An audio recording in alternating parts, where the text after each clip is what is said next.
सप्तदशोऽध्यायः। श्रद्धात्रयविभागयोगः। अर्जुन उवाच ये शास्त्रविधिमुत्सृज्य यजन्ते श्रद्धयान्विताः तेषां निष्ठा तु का कृष्ण।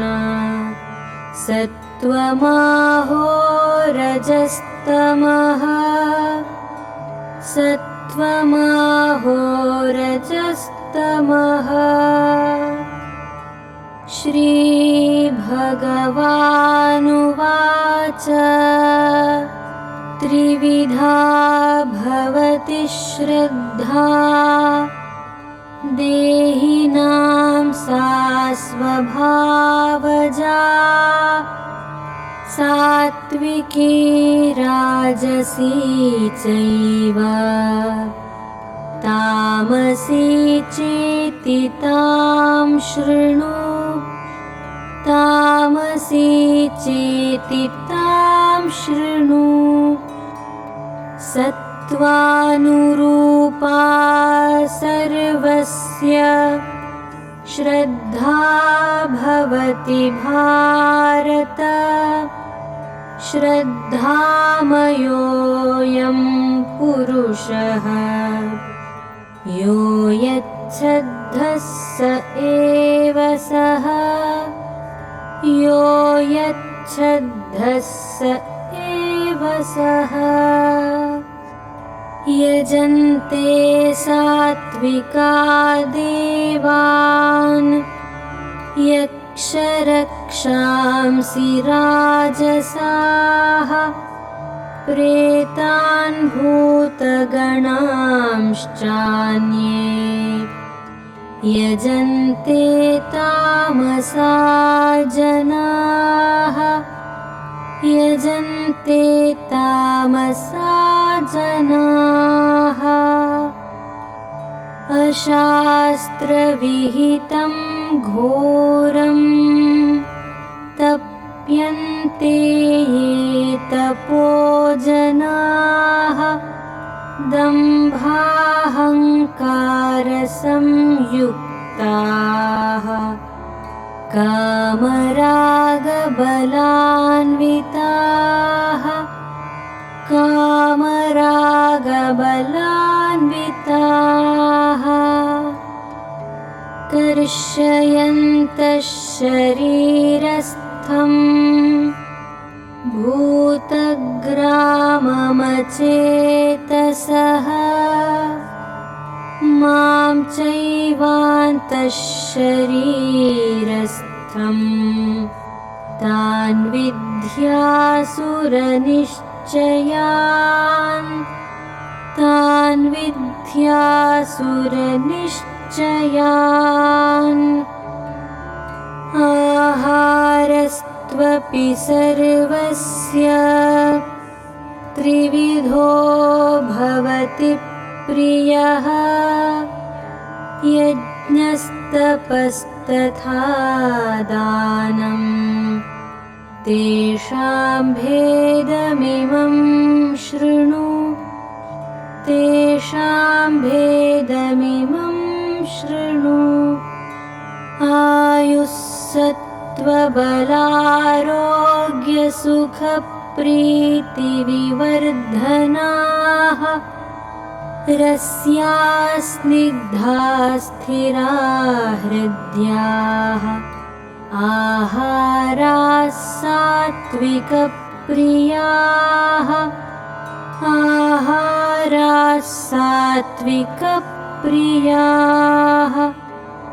कट्वं ललवणात्युष्णतीक्ष्णरूक्षविदाहिनः आहारा राजसस्येष्टाः दुःखशोकामयप्रदाः दुःखशोकामयप्रदाः। या आतयामं गतरसं पूतिपर्युषितं च यत् उच्छिष्टमपि चामेध्यं भोजनं तामसप्रियम् भोजनं तामसप्रियम्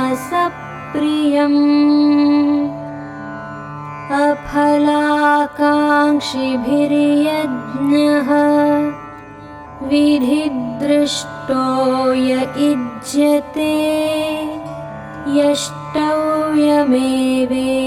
मनः समाधाय स सात्विकः समाधाय स सात्विकः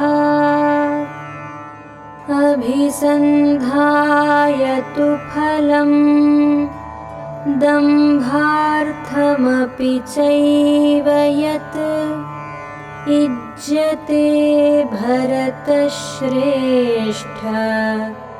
तं यज्ञं विद्धि राजसम् तं यज्ञं विद्धि राजसम् विधिहीनमसृष्टान्नं मन्त्रहीनमदक्षिणम् श्रद्धाविरहितं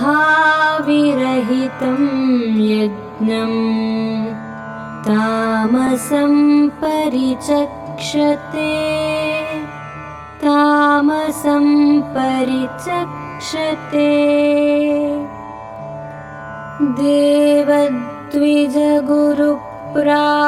देवद्विजगुरुप्राज्ञपूजनं शौचमार्जवम् ब्रह्मचर्यमहिंसा च शारीरं तप उच्यते शारीरं तप उच्यते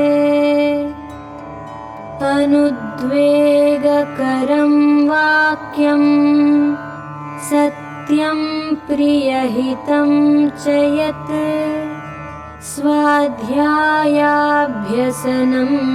चैव वाङ्मयं तप उच्यते वाङ्मयं तप उच्यते मनः प्रसादः सौम्यत्वं मौनमात्मविनिग्रहः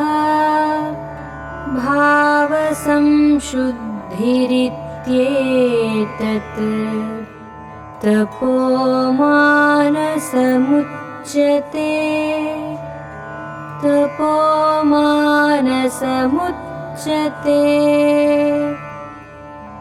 श्रद्धया परया तप्तं तपस्तत्त्रिविधं नरैः अफलाकाङ्क्षिभिर्युक्तैः सात्विकं परिचक्षते सात्विकं परिचक्षते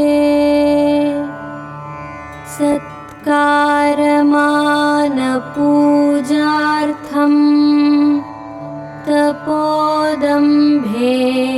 चैव यत् क्रियते तदिह प्रोक्तं राजसं चलमध्रुवम् राजसं चलमध्रुवम्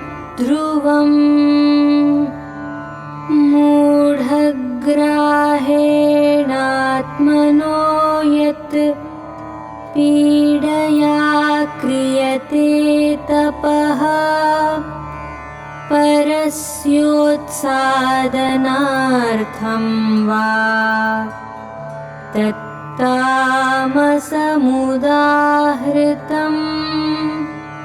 तत्तामसमुदाहृतम् दातव्यमिति यद्दानम्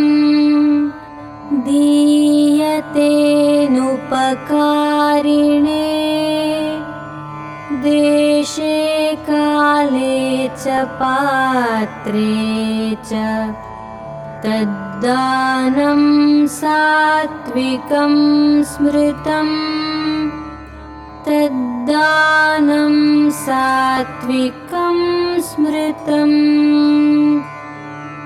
यत्तु प्रत्युपकारार्थं फलमुद्दिश्य वा पुनः दीयते च परिक्लिष्टम् तद्दानं राजसं स्मृतम् तद्दानं राजसं स्मृतम् अदेशकाले यद्दानम् अपात्रेभ्यश्च दीयते असत्कृतमवज्ञातम् तत्तामसमुदाहृतम् तत्तामसमुदाहृतम् ॐ तत्सदिति निर्देशः ब्रह्मणस्त्रिविधः स्मृतः ब्राह्मणास्तेन वेदाश्च यज्ञाश्च विहिताः पुरा यज्ञाश्च विहिताः पुरा तस्मादोमित्युदाहृत्य यज्ञदानतपः क्रियाः प्रवर्तन्ते विधानोक्ताः सततं ब्रह्मवादिनां सततं ब्रह्मवादिनाम् तदित्यनभिसन्धाय फलं यज्ञतपः क्रियाः दानक्रियाश्च विविधाः क्रियन्ते मोक्षकाङ्क्षिभिः क्रियन्ते मोक्षकाङ्क्षिभिः सद्भावे साधुभावे च सदित्येतत् प्रयुज्यते प्रशस्ते कर्मणि तथा सच्छब्दः पार्थयुज्यते सच्छब्दः पार्थयुज्यते यज्ञे तपसि दाने च स्थितिः सदिति चोच्यते कर्म चैव तदर्थीयम् सदित्येवाभिधीयते सदित्येवाभिधीयते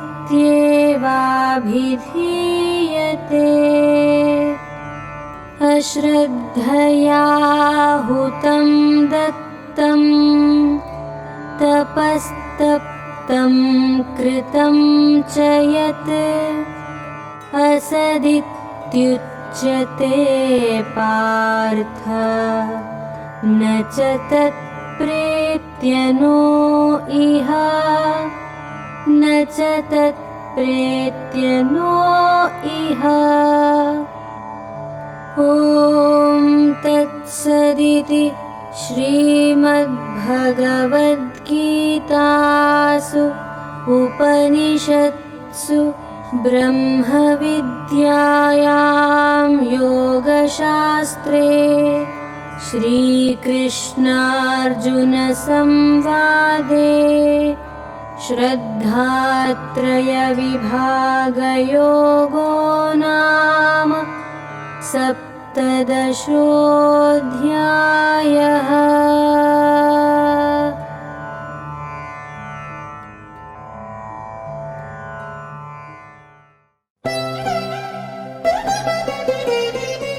ప్రపంచంలోనే అతిపెద్ద భగవద్గీత యూనివర్సిటీ నిర్మాణానికి విరాళమివ్వండి. భగవద్గీతని ప్రపంచవ్యాప్తంగా బోధించే ఈ మహాయజ్ఞంలో భాగస్వాములు కండి.